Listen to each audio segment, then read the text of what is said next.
When you think of San Diego, you think 70 degrees and sunny all year long. Surfing, the Padres, Anchorman. You think of tacos. You think of your toes in the sand. A carefree lifestyle. But what you might not think about is innovation and impact. You don't think about people and companies rallying around a shared mission. Do good, waste less, build something that outlasts us. Because without that, all those parts that make San Diego so great and carefree won't last. If you pull any thread of a product, a policy, a promise, it leads somewhere. To a factory, to a farm, to a founder who chose the harder way. These stories are often untold, whispers behind the label. They feel small, but when woven together, they form a tapestry across climate, equity, and innovation. These stories are about the threads between us. Stories still being written by the organizations building what's next, and how the choices we make, who we support, what we consume, weave us into that future. Because here, we find the power to create a better world.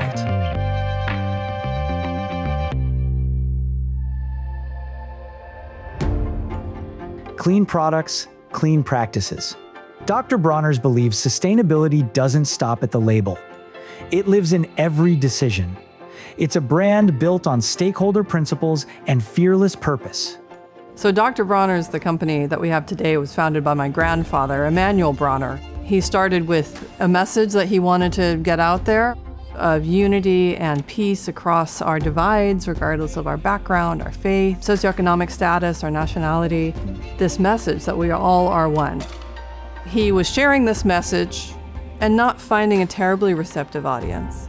But when he did, he was so thankful about it, he would give people a sample of his family's recipe of soap. Eventually, he noticed that people would take the soap and not stay to hear his message. He started putting the label together and putting his message on that soap label so people would end up with both and end up closeted in their bathroom with nothing to read, and they'd read his ideas. My grandfather was always back to nature, as close to nature as we can be. So he's always used, coconut oil, olive oil, palm kernel oil, jojoba, and then essential oils, never any sort of synthetic fragrance. But he was just getting them where he could. The issue is, the more you know, the more you're responsible for. They're globally recognized not only for their soaps, but for their soul.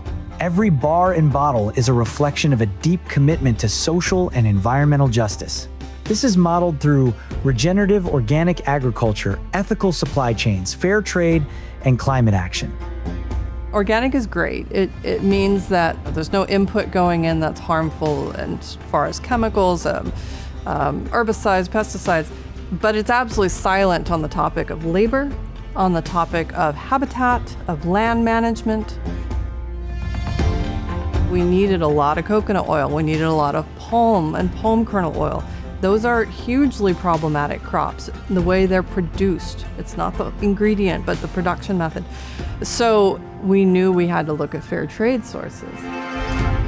Our supply chain integrity journey has been about starting at the beginning and going all the way to the end, from the farmer to the shipper who's putting our boxes together in our plant, making sure everybody involved in the production of our soaps and other products is being treated well, paid well, is better off for having engaged in business with us.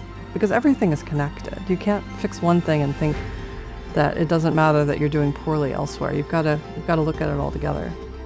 They work in close partnership with the farmers that produce their main ingredients and are pioneers of progressive business practices.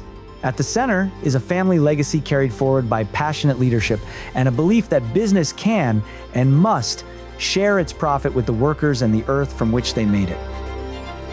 When I look at the question of why is it important for Dr. Bronner's to be a sustainable brand, an ethical brand, it comes down to the principle of doing what we can where we are with what we have.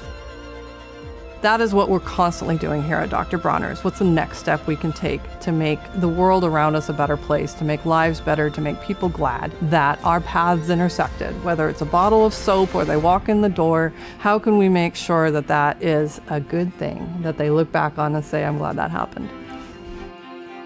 One of our issues that we've been working on is our packaging. Here's what our hope is. Here's where our gold standard is. A circular system, a circular economy from manufacturer through the consumer and back. And this is our refill system, where we're not using virgin bottles every time. People are refilling their bottles that they have. When we have a crazy idea and we need to see if it's going to work, Jimbo generally has been up for helping us out with that. That same commitment to responsibility leads us to another mission-driven brand.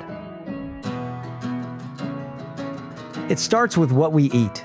In a world of shortcuts, a local San Diego grocer took a stand beginning at his roots in 1973. Only clean and healthy, always. I have a bunch of natural food stores that I like to think have high standards relative to the quality of foods that we sell. Ideally, you want to put food into your body that's just natural, organic, that doesn't have pesticides or chemicals. It's going to impact your body. Jimbo's isn't just a person, a market.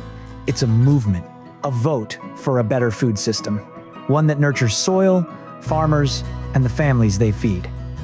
I spent a lot of time talking to people about the produce, and more than anything else, not only explaining the difference, but giving people the opportunity to taste the difference between what an organic peach would be versus a conventional peach. And I think it was pretty evident most of the time, the quality, the flavor of the produce was just so different that, people said, wow, I didn't realize that this is how a peach was supposed to taste, or this is how a tomato is supposed to taste.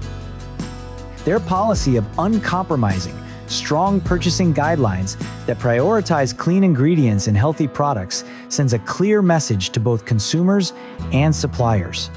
For the long-term sustainability of our earth, we want to make sure that, the soil is going to be there for our kids, our grandkids, and the way we operate now, it's like short-term benefits at the expense of potentially long-term damage. A lot of the volume movers, the highest volume movers, are water and plastic. As we were building this store, I said, I think it's time to walk the talk. And we were trying to do everything we can to encourage people to not use plastic. We are not going to sell the plastic. We weren't going to contribute to it. What it did was just reinforce to the community that has supported us so much that we will do the right thing. We weren't going to make decisions strictly based on what's best for the financial component. We were going to make decisions based on what's best for the environment, what's best for our customers, what's best for what we stand for. In 2008, we also eliminated plastic bags, and I think we were one of the first stores, certainly on the West Coast, to do that. At the end of the day, I think it enhanced the dedication and loyalty that our customers have towards us. Their partnerships with local organic farms, their zero waste donation efforts, and their community-first philosophy create a ripple effect through the entire region. Last year, I believe we donated 170 tons of food to our food partners and 30 tons of food to animal welfare, so to speak. And when I think about that number, it blows my mind, because 5 years ago, that 170 tons would have probably been tossed away. I feel like what we do is powerful in educating people. If we have the opportunity to educate more people about what's the right way to eat, or what are the things to eat, what's important about, the environment, we'll be doing not only ourselves a favor, but we'll be doing our kids and our kids' children a favor by changing the way we look at what we eat and what we think about the environment. Because when we care about what we use, we begin to care about what we reuse. Every item tells a story, and not just about trends. At Goodwill San Diego, from clothing to furniture, books to housewares, every donation gets a second chance. For people, for the planet, and for prosperity. I remember the very first day I came to work, there was a gentleman on the sidewalk sitting in front of the store. He had braces on his legs, and I said, "Oh, are you here for work?" And he said, "Yes," and I took 2 buses and walked a mile to get to work. And from that day on, I was sold that, work is so important to people. Goodwill in San Diego has over 1,300 employees. 58% of those have a disability or other barrier to employment. Each of the facilities, over 40 facilities that we have in San Diego and Imperial County, have a population of people that are on a career pathway, a development plan. The people that are here that really appreciate their work are some of the most delightful people you'd ever want to meet. They know their jobs, they're good at their jobs, they're happy to tell me when I go visit them how good they are at their jobs. I don't see it as a store, I see it as a place where people are developing, they're working, they're trying to, even the simplest thing, how do I get to work on time? How do I manage childcare and all of these other things that have kept me maybe from being able to work? And we've got job coaches and career advisors and people to help them. They're redefining what it means to give back by breathing new life into clothing, furniture, books, and more. Goodwill San Diego recovers millions of pounds of products and opens doors to meaningful work for thousands. Those donations come in, they go and they're sorted, and they go to the highest and best use. If it's a store quality item, something for recycling, something to go to an aftermarket, or maybe being sold online.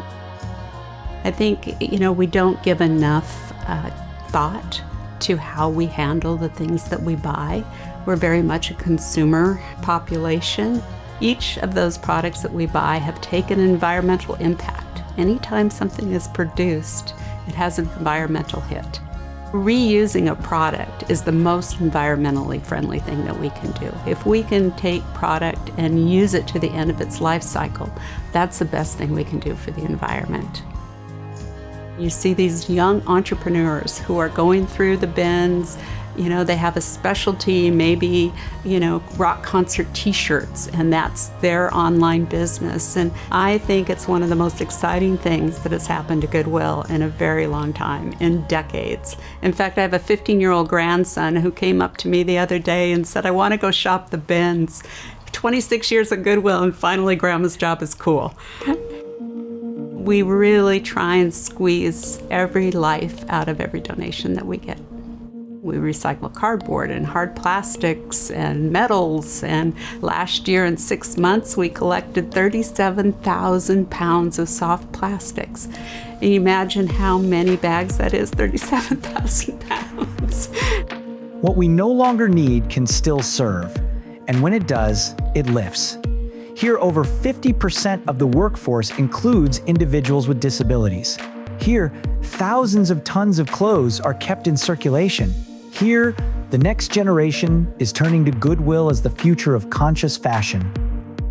I think it's a big part of my job to educate people in why we exist, why it's so important that this social enterprise be successful, so we can provide free job training, free employment centers to the community, that every training program and credential that we provide is free to the community. And that's really why we exist. It's why that social enterprise is so important, because it's the funder. It's the funder of our mission. As the saying goes, it's always the right time to do the right thing.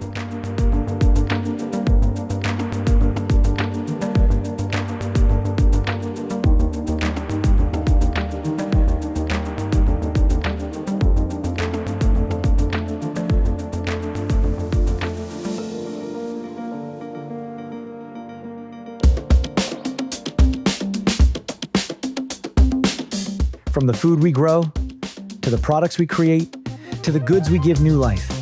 These aren't just acts of commerce, they're acts of care. These are not isolated efforts. They are threads of the same fabric. From farm to faucet, from soap to shelf, from waste to worth. The question is no longer who will act, but how many will join. This is not the end of the story. It's the beginning of a more circular one.